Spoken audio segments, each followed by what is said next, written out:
Good morning. What an amazing, amazing, amazing day that we have today. First of all, welcome home to the 15 who were just recently baptized and the 3 who were just crowned in the crowning ceremony that we have. You know, Christ himself said that all of heaven celebrates for just one. Imagine 15. Imagine 15. Imagine what heaven is like.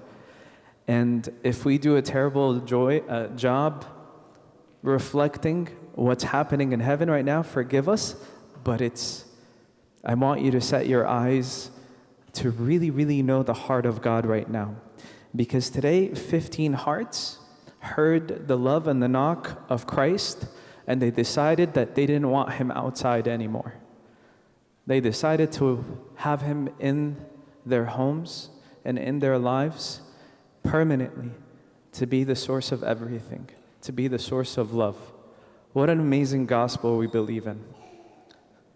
It's the gospel of freedom, it's the gospel of joy, it's the gospel of rescue, it's the gospel of Christ coming down in the worst circumstances that we are in, and he makes himself known. St. John Chrysostom says, God does everything it takes for you to love him. What kind of God is that?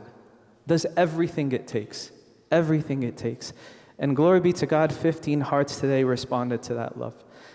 May we have that responsibility as a church. How does this tie in to today's gospel readings? It has everything to do with it.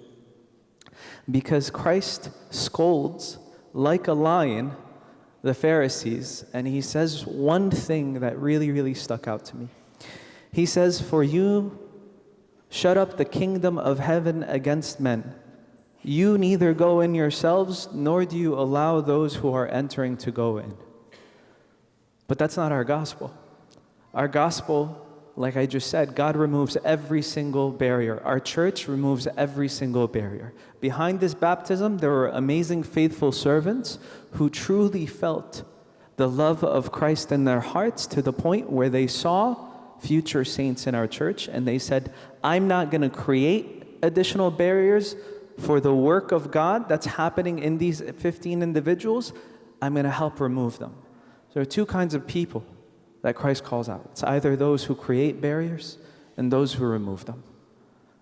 And woe to us if we're the ones that create barriers, because our gospel can be summarized in this beautiful verse in the doxology. It says, "For you have chosen the publican and the adulteress you have saved, and the right-hand thief, my Lord, you have remembered."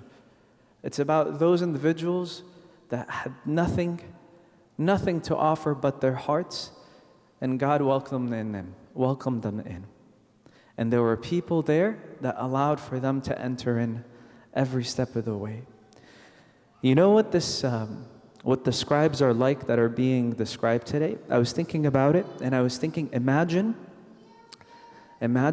you're very, very sick, and you go into a hospital or a doctor's office, and all of the patients are choosing not to enter to see the physician, but they're sitting in the waiting room and not allowing any other patient to come in. How terrible would that be? Sometimes we fall into that trap. Sometimes we don't get to see the physician himself, and then we sit and huddle outside, preventing from people coming in. But everything, I feel like today, the bazaar, the baptism, everything is really pointing to this one thing. Let us be a community that welcomes in people. Having been healed by the physician and referring others. I've sat with the physician. I've been treated. I was sick before and I was healed by him. Let's have 23 baptisms. Let's have 24 baptisms. There's no limited love. There's no, sometimes us Egyptians as a community, we operate under finite resources. We always think that things are going to run out. And that's why we go to Costco all the time. We think that things are going to run out. It's not true, not with God's love and his healing. Because in a moment, the creator of hearts could change hearts without it affecting you at all. It's not like his love for this new person that's coming in is going to take away from his love for you. It's actually the other way around. You helping him out will get you to love Christ even more, because you're going to attest to how powerful this physician is, how amazing he is.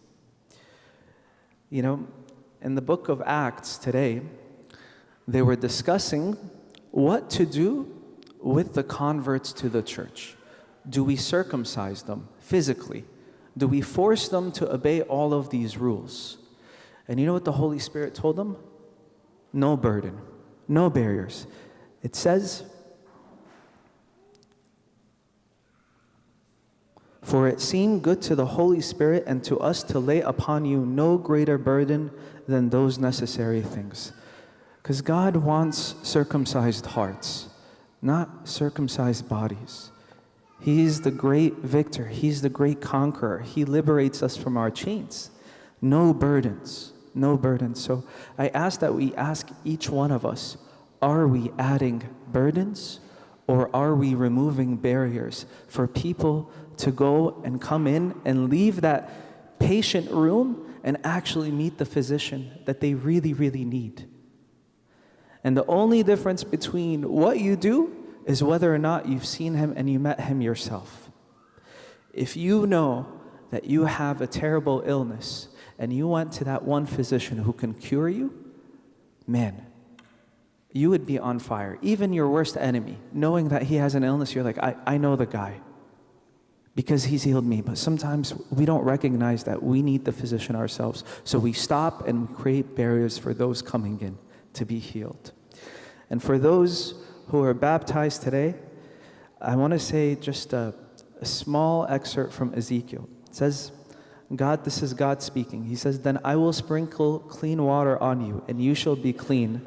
I will cleanse you from all your filthiness, all of your past.